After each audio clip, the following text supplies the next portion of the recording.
여러분들은 독립운동가 하면 가장 먼저 누가 떠오르는가? 예, 알고 있는 독립운동가 있으신가요? 예, 안중근 의사 알고 있습니다. 유관순 열사요. 안중근 의사요.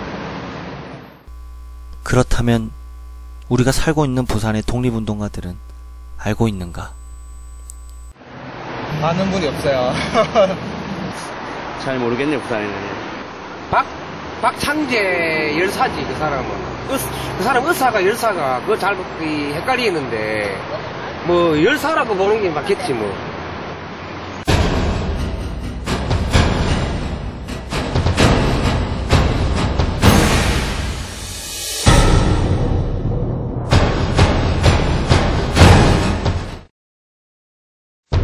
(1905년 11월 17일) 일본은 우리 대한제국을 강압하여 을사조약을 맺고 5년 뒤 1910년 강제로 한일합방을 단행한다. 이에 우리는 국권을 상실하고 일제의 식민 통치를 받게 되었다. 이런 일제의 침략으로 우리나라에서는 많은 독립운동가들이 나라의 독립을 위해 목숨 바쳐 독립운동을 펼친다. 1909년 10월 하얼빈역에서 이토히로 부미를 저격한 안중근 의사. 드디어 만났구나.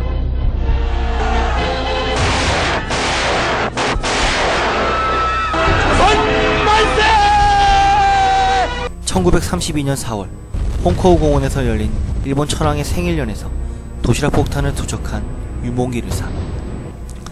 1919년 3월 1일 17살의 어린 나이에도 불구하고 아오네 장터 만세운동을 주동한 유관순 열사. 대한민국 임시정부 주석 백범긴구 선생 등 많은 독립운동가들을 우리는 잘 알고 있다. 우리가 살고 있는 부산지방도 일제시대 독립운동이 활발하게 일어났으며 역사적으로 중요한 곳이라 할 수 있다. 부산에도 많은 독립운동가들이 독립운동을 펼쳤는데 가장 먼저 백산 안희재 선생을 들 수 있다. 안희재 선생님은 어린이에서 태어나셨습니다만 주 활동을 저희 일제시기 부산에서 했기 때문에 거의 부산이 난 인물이라고 해도 과언이 아닙니다. 백산 선생님은 초기에 이제 학교 설립 운동이라든지 오늘 구포 초등학교의 전신에 해당하는 구명학교 설립에도 상당히 깊이 관여를 합니다. 그러나 1914년 됐을 때에 뭔가 경제적인 활동을 통해서 민족의 독립에 이바지해야 되겠다라고 생각하시고 부산 경남 지역의 양심적인 자본가 지주들을 모으셔가지고 백산상회를 설립하게 됩니다. 3.1운동 이후엔 백산무역 주식회사를 확대하였고 자금 조달은 경주 최부자로 유명한 최준에 의해서 이루어졌다. 해방되고 난 뒤에 백범 긴구 선생님이 경주 최부자 최준을 만났을 때에 내가 어려운 시기에 백산 선생을 통해서 많은 독립운동 자금을 받았다. 그리고 독립운동 자금 중에 당신 돈이 많이 있었다라고 하는 이야기를 들었다. 감사하게 생각한다. 라고 이야기를 해서 대충 이야기 끝에 그랬을 때 최 부자가 내가 백산 안희재 선생을 통해서 임정해 준 돈이 대충 이 정도로 생각한다라고 말씀을 드렸더니만은 백범 긴구 선생님이 정확하게 한 푼의 오차도 없이 백산 선생을 통해서 그대로 최 부자가 전달했던 돈이 그대로 전달된 것을 보고 부산시 동강동에 있는 백산상회의 자리에는 현재 선생의 정신을 받들어 백산기념관을 설립, 백산 선생의 항일 독립 정신을 이어받은 산교육장으로 이용되고 있다. 그러나 백산거리로 선정된 이 거리에는 다소 어울리지 않는 풍경이 자리잡고 있다. 백산상회 주변에는 모텔을 비롯 중국어와 일본어가 적힌 음식점 간판들이 쉽게 눈에 띄는 점이 정말 안타까울 뿐이다. 경남 의령에 위치한 안희재 선생의 생가. 생가는 안채, 사랑채 두 동으로 되어 있는데 별도의 건물을 두지 않고도 한 건물 내에서 해결하는 조선시대 후기의 민가 건축 양식을 잘 나타내고 있다. 백범긴구 선생이 해방이 된 후 가장 보고 싶어 했다던 백산 안희재 선생. 카이제르 코스염을 즐겨 기르고 다니며 언제나 멋을 신사였다. 부산시 금정구에 위치한 한 독립운동가의 동상. 동상은 여성의 모습이고 손에는 총을 들고 있는 모습인데, 이는 여성임에도 불구하고 강인한 정신을 가진 여성상을 잘 나타내었다고 할 수 있다. 이 동상의 주인은 바로 부산을 대표하는 여성 항일 독립운동가 박차정이다.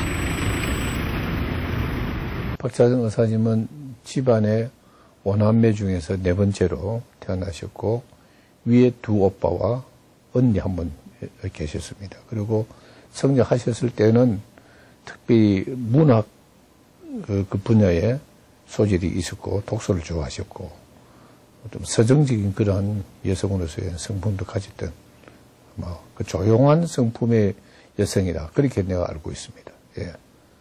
그녀는 의열단의 단장인 김원봉 선생과 결혼한 후 의열단에서 활약한다.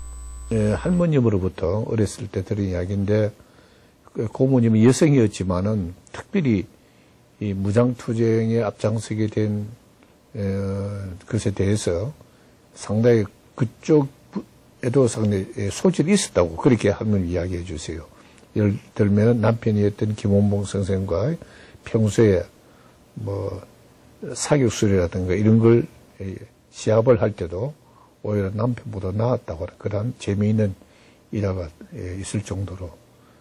박차정 의사는 1940년 중국 베이징 망명 후 의열단과 한커우 만국 부녀대회 한국대표, 조선의용대 여성복무단장으로서 활약한다. 그리고 이제 나중에는 그 조선의용대가 만들어지게 됐을 때는 이 조선의용대의 그 복무단장으로 활동을 하게 되죠.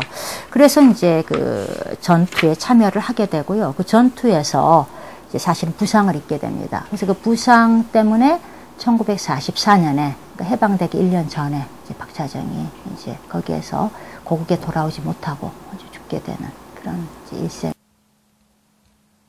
2006년 5월에 독립운동가로 선정되었던 박차정 의사는 유관순 열사와 함께 건국공로훈장 독립장을 받았다. 부산 동래구 칠산동에 위치한 박차정 생가. 박차정 생가는 4칸짜리 방을 개조한 집으로 박차정 의사에 대한 각종 자료들이 게시할 곳이 부족하여 방바닥에 세워둔 상태이다. 그리고 좁은 방 한 벽면에는 부모님 영정사진과 박 의사의 영정사진만이 걸려있으며 분향소가 없다는 것이 다소 아쉬웠다.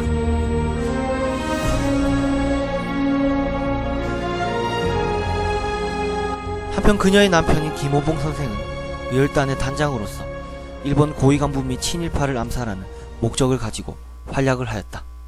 곳에서 우리의 피 끓는 젊은 동물을 모집했어. 적의 무기를 꿰뚫어 무장했어. 만주로 들어가 우리는 조선혁명군과 연합해서 우리의 조국으로. 그 중에서 부산에서도 일본 고위 간부의 암살 사건이 발생하는데 바로 박재혁 의사의 부산경찰서 폭파 사건이다.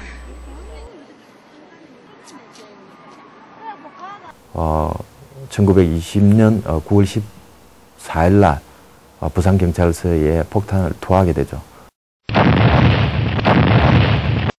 폭탄 투하라고 하는 것은 당시 부산경찰서 서장이 하시모토죠. 그런데 이분이 굉장히 그 골통품과 고서 수집에 대한 취미가 있었던 모양입니다. 그래서 그 점을 이용을 해서 고서 상인으로 변장을 해가지고 이 하시모토 경찰서장을 만나서 이야기를 나누는 채 하면서 결국 이제 폭탄을 투하하게 되는데, 현재 부산경찰서의 자리에는 부산중부경찰서가 위치하고 있다. 박재혁 의사를 추모하기 위해 그의 모교인 부산진 초등학교에는 전공단에서 옮긴 의사 박재혁 비가 건립되어 있다. 또한 역사관을 만들어 모교 학생들에게 박재혁 의사에 대해 알려주고 있다. 한편 부산의 3.1운동은 1919년 3월 1일 서울 파고다 공원에서 낭독한 독립선언서를 동래고보 출신 곽상훈이 부산에 전달하면서 시작되었다. 부산은 3월 11일 일신여학교 학생들이 주동이 되어 시운동을 벌인 것이 시초가 된다. 그 일신여학교는 이제 그 부산에서 선교사들이 1895년에 이제 이렇게 세운 학교거든요. 근데 원래는 이제 그 교육자를 이렇게 이제 교육하기 위해서 만든 학교였는데 이제 민족 교육이나 이런 것을 많이 시켰어요. 그래서 거기에서 꽤 이제 우리나라의 민족 운동가들이 이제 많이 배출이 됐고요. 박차정 의사의 모교이기도 한 일신여학교는 일제 치하에서 부산 경남 지역 최초로 3.1운동이 시작된 곳으로 일신여학교 학생들은 시민들에게 태극기를 나누어 주었는데 이때 만든 태극기들은 만세운동 하루 전날 일본 순경의 눈을 피해 기숙사에 모여 호숫가무로 나눈 천으로 만들었다고 한다. 이튿날 3월 11일 일신여학교 소녀들은 시위 군중들과 함께 독립만세를 외치다가 일본군에 의해 옥고를 치르기도 했다. 일본의 가진 고문에 참다 못한 여학생 김우수는 말했다. 3살 먹은 아이도 제 밥을 빼앗으면 달라고 온다. 우리들이 우리나라를 돌려달라고 시위하는데 무엇이 나쁘냐. 이러한 일화로 보아 어린 나이에도 독립을 위한 정신이 얼마나 강인했는가를 잘 알 수 있다. 부산 최초의 근대식 건축물이었던 일신여학교는 현재 기념 전시관으로 새롭게 태어났다. 당시의 교실을 재현해 놓은 공간과 여러가지 자료들이 잘 전시되어 있다. 현재 이름을 바꾸고 교정을 옮긴 동래여고에는 일신여학교 만세운동을 기념하여 일신여학교 만세운동 기념비가 세워져 있다. 또한 동래여고 역사관에서도 3.1운동 당시 손수 만들었던 태극기를 비롯하여 당시 상황을 알 수 있는 유품들이 잘 전시되어 있다. 3월 13일이 되자 이번엔 동래고보 학생들이 중심이 된 수천 민중의 봉기가 일어난다. 그래서 사전에 곽상훈 선배를 통한 어떤 움직임이 있었죠. 있는 그 와중에 3월 10일 날 일신여학교의 소식을 접하게 되고 그래서 3월 13일 날 동네 장날을 시위날로 정하고 조직적인 어떤 움직임 속에서 3월 13일 날 동네 고보생들이 시위를 하게 됩니다. 만반의 준비를 갖춘 동래고보 주동 학생들은 동네 장날이 열린 13일 오후 2시 동네 군청한 망미루에 올라 태극기를 흔들면서 대한독립만세를 외친다. 이에 주위에 모였던 수천 명의 군중들이 일제히 호응하고 독립만세를 부르자 짧은 시간에 주변은 흥분의 도가니가 돼버렸다. 이 감격적인 순간은 오늘날 매년 3월 1일 동래고에서 시작하여 만세거리로 지정된 동래시장 거리를 지나며 3.1운동 재현 행사를 펼치고 있다. 또한 동래고 교정 안에는 동래고 기념관이 세워져 있는데 당시 관련 자료들이 잘 전시되어 있다. 또한 동래고 교정에는 항일운동 기념탑이 세워져 있다. 이곳은 한가로운 구포시장. 여느 시장과 다름없이 사람들 간의 정이 오가는 이곳은 동래시장과 더불어 가장 활발했던 부산의 3.1운동 발원지라고 할 수 있다. 구포장날의 시위라고 하는 것은 앞에 있었던 그 3번에 걸친 시위가 학생 중심의 시위였다고 한다면은 구포장날의 시위는 일반 시민들 중심의 시위였다고 하는 겁니다. 그것이 이제 우리 지역에서 갖는 또 다른 특징이라고 할 수 있겠죠. 그러다 보니까 청년들 중심의 일반 시민들이 참여한 대규모의 시위이다 보니까 상당히 많은 피해자들도 속출하게 됩니다. 구포시장 역시 동래시장처럼 매년 3월 1일 구포장터 재현 행사를 실시하고 있다. 현재 구포역 근처에는 구포장터 의거에 의해 희생된 분들을 기린 구포장터 3.1운동 기념비가 세워져 있다. 비의 후면에는 참으로 거룩하고 자랑스러운 구포장터 항일투쟁의 혈맥을 후대에 길이 물려주기 위하여 낙동강이 내려다 보이는 강둑 위에 이 기념비를 세운다라고 나와있다. 동래구 마한산 산책로를 걷다 보면 한쪽 능선에 3.1운동 기념비가 웅장하게 서있다. 기념탑 안쪽에는 독립만세운동에 참여했던 민중들의 모습이 잘 묘사되어 있는 조각품이 전시되어 있다. 탑 안 천장을 바라보면 태극 문양이 세워져 있고 부산 3.1운동 만세운동가의 이름을 새겨놓은 조형물도 탑 맞은편에 위치하고 있다. 이렇게 우리 고장 부산은 3.1운동에 참가한 인원과 시위의 수가 전국에서 경기도와 황해도 다음으로 많았으며 사상자와 관공서 파괴 등이 가장 많았는데 근대 이후 일제의 침략이 가장 혹심했던 관계로 항일정신이 다른 어느 지방보다 강했기 때문이다. 특히 부산제 일제가 1910년에 한국을 지배하고 나부터 1945년까지 그 간단 없이 그 처음부터 끝까지 독립운동이 일어난 게 부산 지역의 특징이라고. 다른 지역 같은 경우에는 뭐 1910년대 독립운동이 일어났고 어떤 지역은 1920년대에 일어난 지역도 있고 어떤 지역 일제 말기에 일어나기 있는데 부산 지역은 처음부터 일제 초기부터 시작해요. 비밀결사단이 조직이 되고 일제 말기까지 끝없이 독립운동이 계속된 것이고 그 독립운동의 그 정신이 해방 이후 이어져서 부산의 그 4.19 혁명이라든가 부마 항쟁까지 이어진 게 아닌가 그렇게 볼 수가 있죠. 또한 부산은 다른 지역과 달리 항일 학생운동이 활발한 지역이다. 대표적인 사건으로 노다이 사건을 들 수 있다. 1940년 11월 23일 현 구도운동장에서 제2회 경남학도 전력증강 경기대회가 열렸다.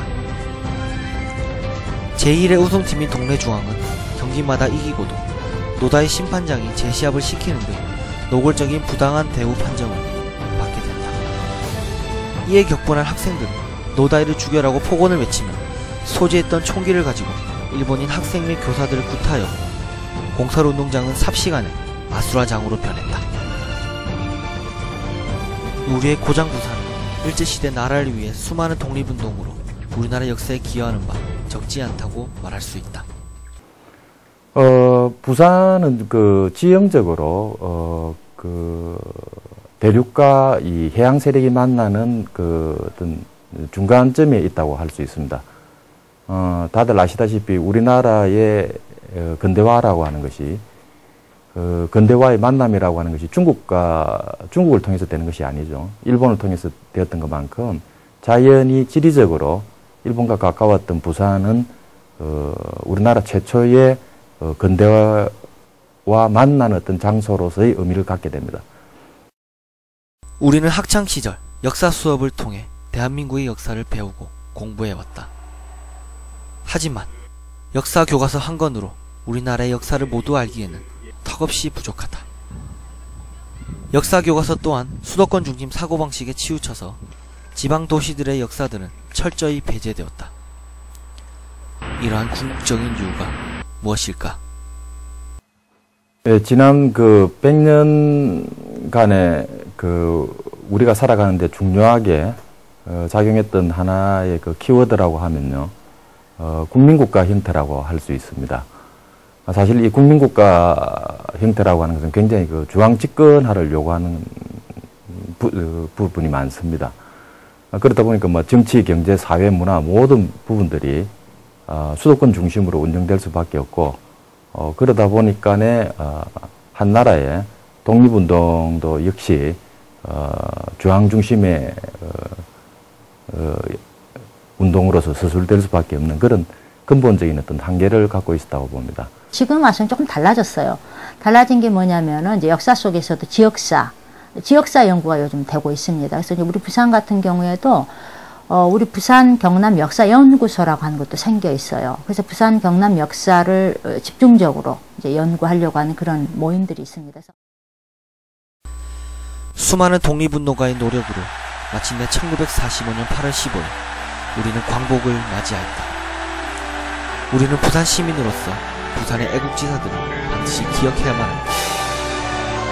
암울했던 시절 일제의 강압 속에서 굴하지 않고 조국의 자주 독립을 위해 목숨 바치신 그분들의 독립투쟁이 어느 날 발전된 부산의 밑거름이 된 것이기에